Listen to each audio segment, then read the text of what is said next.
On day 17, we'll be going to this area. We'll be taking a whale watching tour out of Monterey Bay, and then we'll drive to Salinas and see the National Steinbeck Center.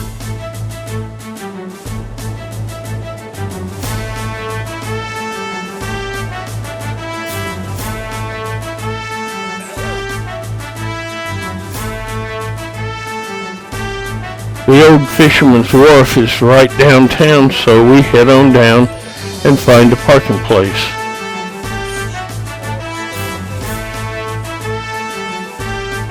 The old Fisherman's Wharf used to be where the fishermen came in, but now it's more of a tourist attraction with a lot of restaurants and tourist shops.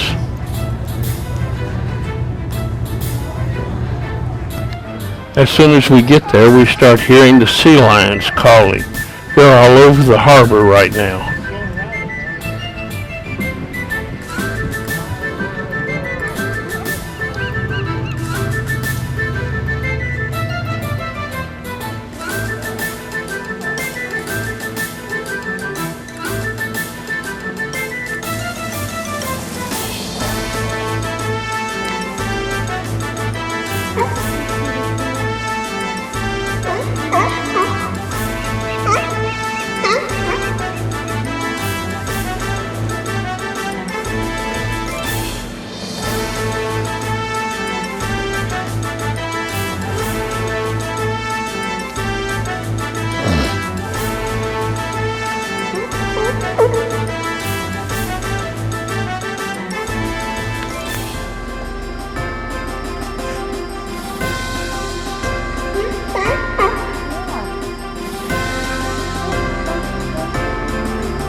There are several whale watching tours that leave from here.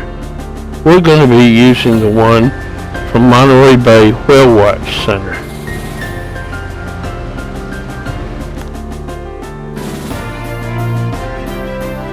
This is our boat that we're going to be using, a catamaran. And now it's time to head off.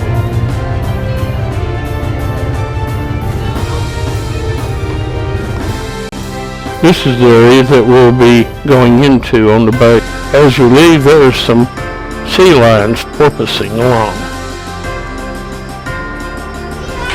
On the breakwater, it's crowded with California sea lions and cormorants.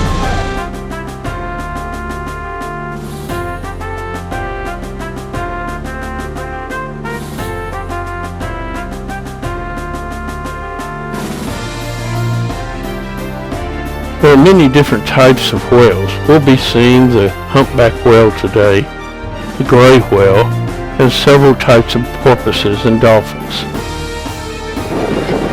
As we leave the harbor, we see Old Cannery Row. It's now more of a tourist area. And we also see some harbor porpoises. You can barely see their fins sticking up over the water. As you can see from the pitch of the boat that the water is rather rough, and it's going to be hard standing up and taking video of the whales. It's going to be hard to keep my camera on the whale. The first whales we encounter are humpback whales. You can tell it because they have the small fin on the back. This is what they look like that you would be seeing if it was all out of the water.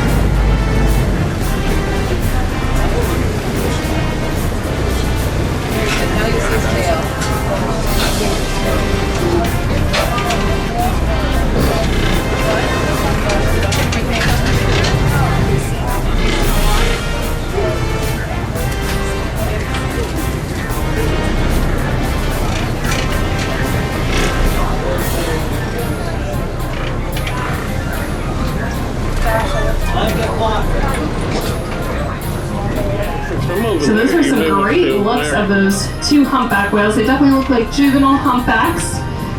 So these guys might have been hanging out all winter instead of heading down to their breeding grounds. And the populations of humpback whales that we see here head down to Mexico and Costa Rica.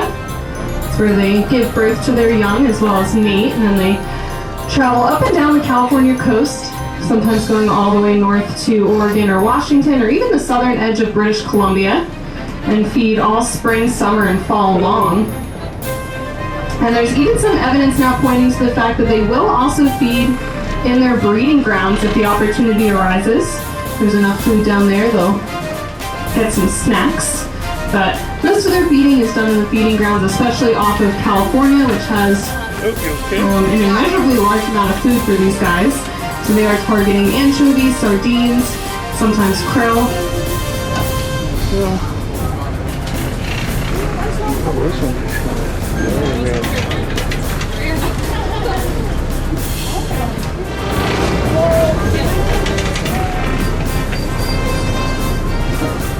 And that has a lot to do with how many whales are in the bay.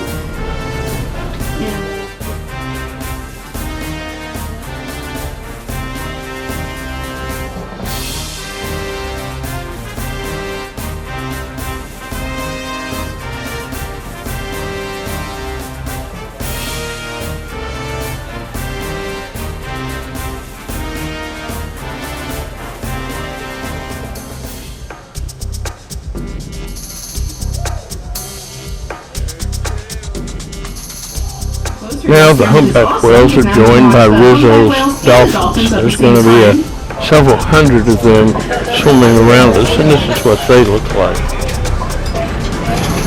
And I want you guys to keep a lookout for a very beloved dolphin in the area named Casper. That is pure white, either albino or leucistic. If you see him, point him out. So he is in this group somewhere, so keep an eye out for that very, very white dolphin. It's awesome to see. Very few white cetaceans in the entire world. So if you can up your claw.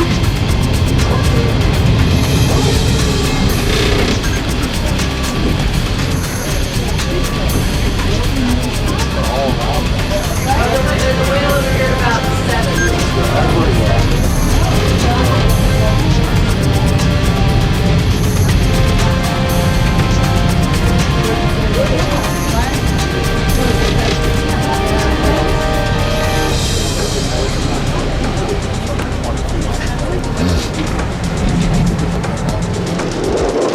Rissos dolphins feed almost exclusively on squid. They will. There's also one special Rissos dolphin called Casper. It's one of the few white cetaceans found.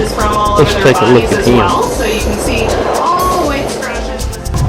Now we first spotted Casper in August of 2014 as a very young juvenile dolphin. So he's now probably about 9 or 10 years old. So it's actually mature now. And he also has a little tiny nick right in the center of his dorsal fin, so we always like to check that occasionally too. Congratulations on checking them out. Yeah, there you go. It's pretty amazing and a rare sight to see out here. There's only been a handful of white cetaceans in the entire world. There is one in captivity in Japan. And there's been a few white humpback whales, a few white orcas, and a handful. Coming up here in a second.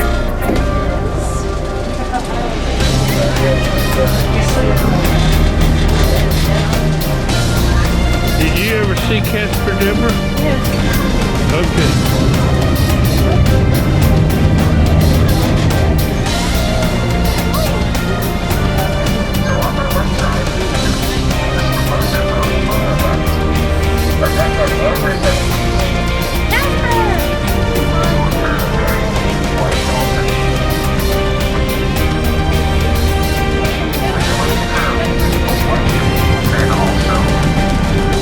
There he is. He just came up and tail. He even got a tail.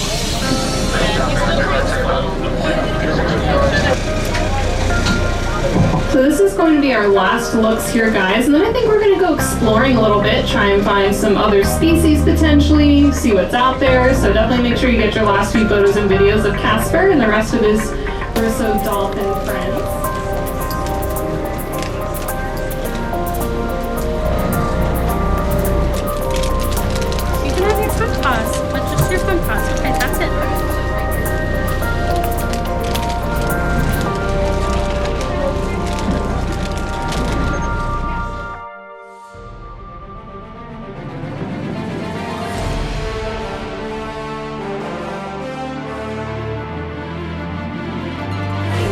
So they The next are on whales we second half come of their up to migration, are so the they already gray went from whales.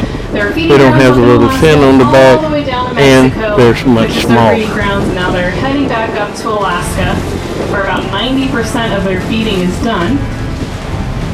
And they have an extremely long migration, round trip anywhere from 12 to 15,000 miles. Great looks, 11 o'clock. But instead of feeding in the water column or at the surface, these guys primarily feed on the bottom, the muddy bottom of Alaska, searching for amphipods, small organisms that live on the bottom of the ocean floor.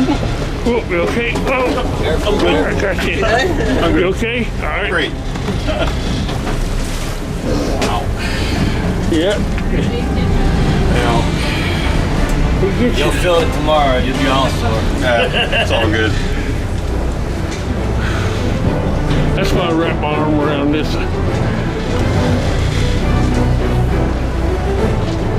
Also flying around is a black-footed albatross. It looks like this. Wingspan. It's still soaring about back at our 5 o'clock. Whatever.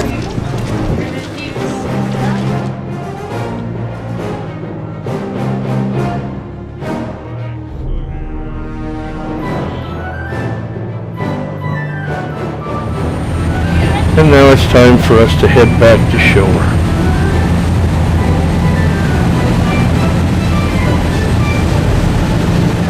Here we had a pretty There are fewer sea lions on the breakwater now, but still huge numbers of cormorants.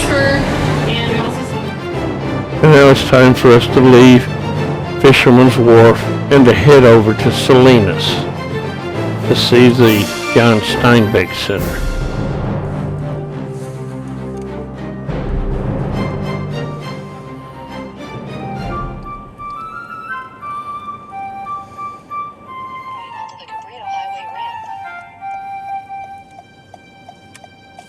Continue on California 1 North for 6 miles.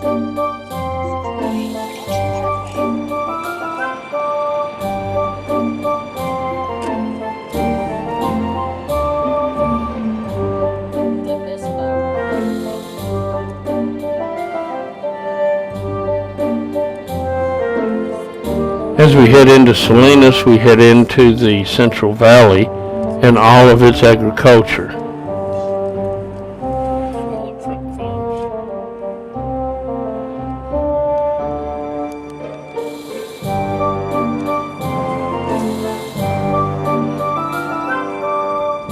Salinas is a fairly small town, so soon we're inside the city, and there is the National Steinbeck Center in the city center complex.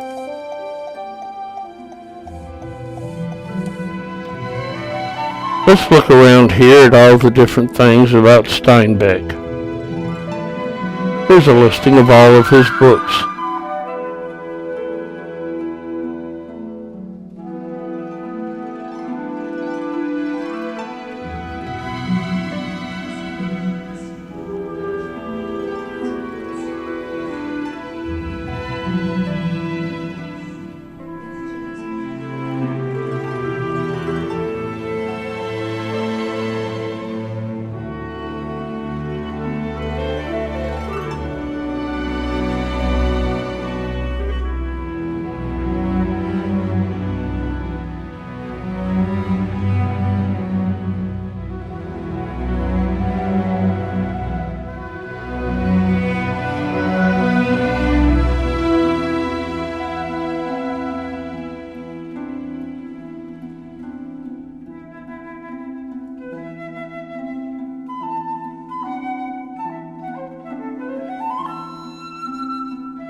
On the way back out of town, we go by his childhood home. That upstairs left window is where he used to write.